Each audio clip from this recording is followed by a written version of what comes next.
Okay, I'm going to try something new today with this video. We're going to go through the entire first lesson in the 2B books.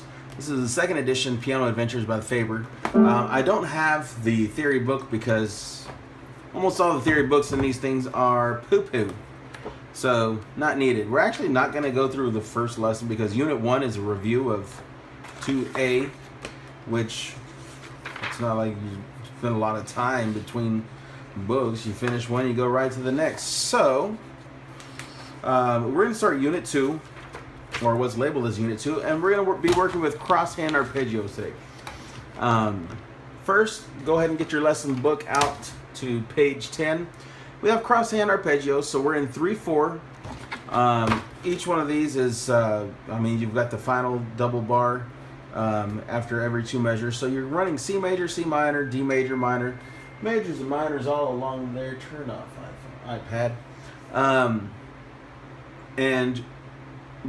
That's pretty much all it is. There's some dynamics written in here. I wouldn't pay too much attention to the dynamics. It always has mezzo forte for the major and then piano for the minor. But play with some dynamics, but I wouldn't necessarily go along with that. So one of the good things about this exercise is that it runs you through the major and minor for each of these keys. C, D, E, F, and then it wants you to do, even though it's not written, G major and G minor. Sorry about that. I was thinking about what next to say. So you'll get to see the relationship that all of them have the same finger pattern, but also that the difference between the major is you've got a major third, which is why it's called major, or a minor third after the root. Alright, so cross-hand arpeggios, you're going to be going, crossing the left hand over, rest, rest, chord. 1, 2, 3, 1, 2, 3, 1, 2, 3, 1, 2, 3, 1, 2, 3. And I think it says second finger for the upper octave. Just use whatever finger. Who cares about that? Alright, so that's what you've got in page 10 and 11 in the lesson book. Let's go on to the Technique and Artistry book. I think it's page 6. No, it's page 8. Badminton game. So this is going to be the same thing, but I like this exercise. I mean, it really does just go up, and then up, down, up. But this one will require you to think, because you've got to run through all the same keys that you did in the lesson book, but the only one that's written is the one in C. So it gets you into your head while you're still working on your fingers. You've got a long slur with a accent and staccato on the last one of each arpeggio. And then it runs up.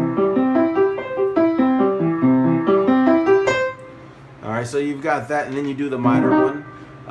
Then you go through each of the keys. D major, D minor, G major, G minor. Go ahead and also do the A minor. Everything you did before, just adding in that you're playing a slightly different pattern and you're not reading the music anymore.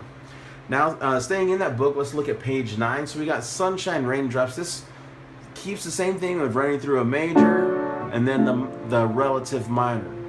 So the relative majors and minors have the same root, but we'll have either a major or a minor third above that. Alright, so we've got this one. It's very simple. You've just got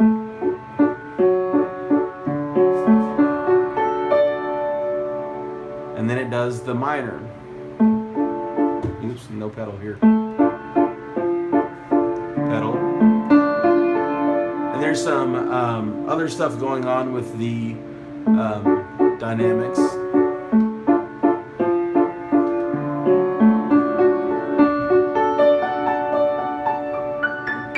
I don't know if I went off camera there. Starting at measure 13, you've got this little arpeggiation where the right hand or the left hand is going to take the place of the right hand as you move up. So you play the D major arpeggio, and then your left hand moves up to to take over the right hand. So we see in the music you got D, F sharp, A in the right hand, and then the same, because we have a new treble clef sign here, the same D, F sharp, A. So your left hand is just going to take over what your right hand did, and while your left hand plays, and your right hand moves up, and then you end up with an octave up, and then a left hand over at the very end. All right, now let's go back to the piano book, but we're going to turn the page to 12 to 13. We got Spanish Caballero. This song works off of a arpeggio with A, C, and E. Which chord is that? It's the A minor chord. Then we go to G, B, and D, G major. F, A, C, is that major or minor? That's major. And then E, G sharp, B is also major. And it's just going to kind of step down. Once you get the hang of this, you don't really, I mean, it's just, you were there on A minor, and then you're going to go down to G. It's still all white notes. And on the F, then we add the E major, where you have the accidental for the first time, and you do have a retard, or retardando. Also, this is going to have some odd tempos.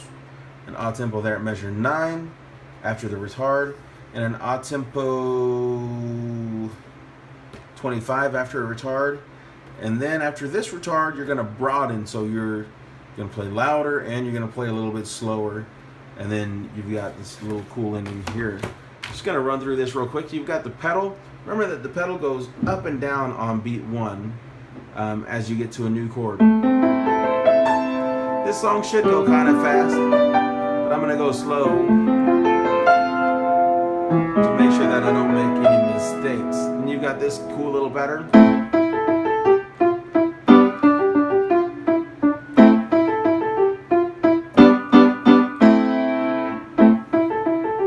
And this is softer to give some contrast.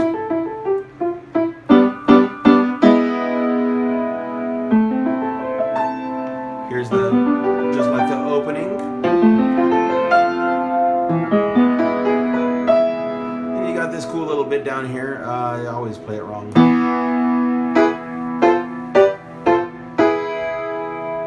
Where am I going? Oh, two octaves down. This little part here at 33 is pretty cool, but I would like, after this E major, go ahead and drop an octave there and hammer that.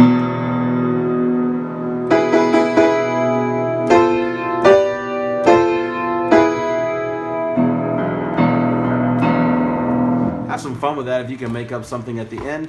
Now let's go over to the performance book. We've got Dragon Hunt. I actually have not even looked at this yet. Arpeggios doesn't happen until the very end. You've got this little figure running here.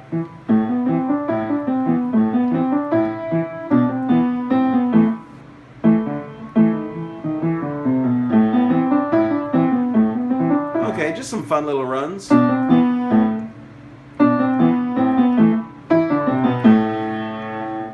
Got a little bit of a B section here going. Then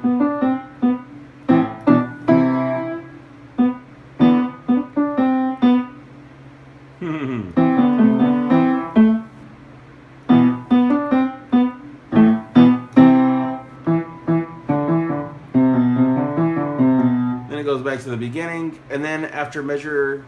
Okay, so this is the stage where it's like it's telling you what to do outright. Says repeat back to measure 3. At measure 11, jump to the special ending.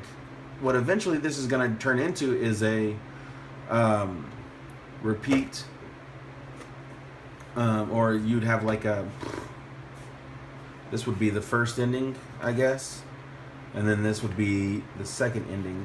First ending would start there at measure 11, and then the second ending would come in right there. I mean, there's a bunch of different ways that they could do it, but that's what they've chosen, just to put it outright in there. So the special ending, looks like an A minor.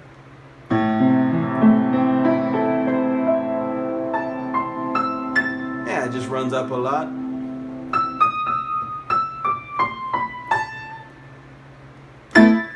Oops. Oh, I guess there was no oops there.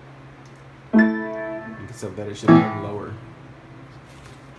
All right, so a lot of stuff with the arpeggios going on this. Sorry for my mistakes. But that's all that goes along with the first lesson out of the 2B second edition Piano Adventures lesson, technique, and performance book. You're on your own with the theory. Have fun.